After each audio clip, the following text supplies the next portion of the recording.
বিরিয়ানি রান্না করব। আলু ধুয়ে নিলাম।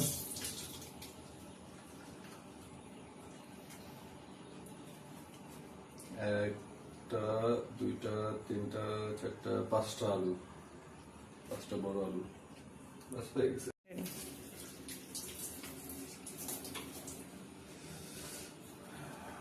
মাংস ধুয়ে নিলাম।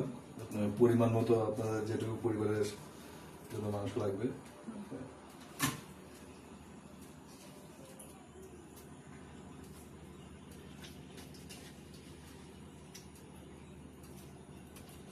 আর এখানে আমি প্রায় 2 কেজি মাংস নিয়েছি।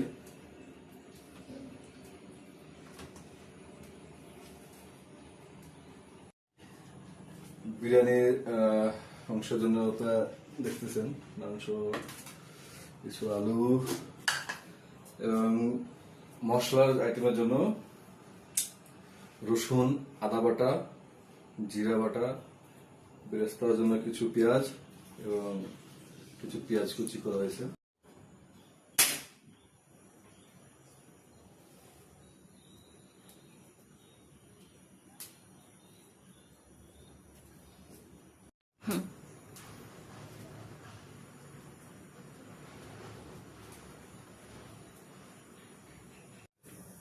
এখন আমরা একটু বেরেস্তা ভেজে নিই।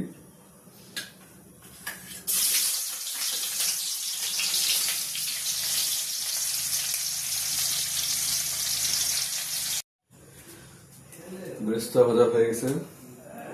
এখন নেক্সট পার্ট আমার পেঁয়াজ কুচি যেটা আছে সেটা দিব।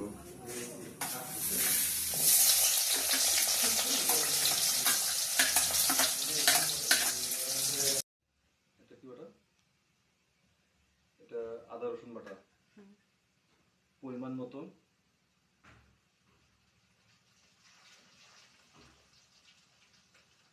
জিরা বাটা পরিমাণ মতো।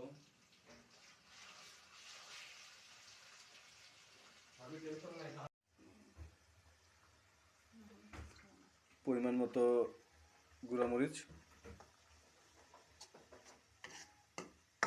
সামান্য একটু আমার ভাবির হেল্প করতেছে, কারণ একা একা সম্ভব না। ভাবি অবশ্য ভিডিওতে সাহায্য করতেছে, আমি করতেছি।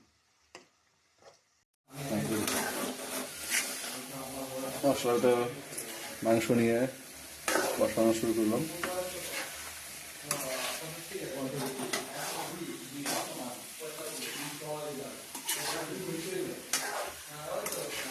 ভালোভাবে কষিয়ে নেবেন।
এটাই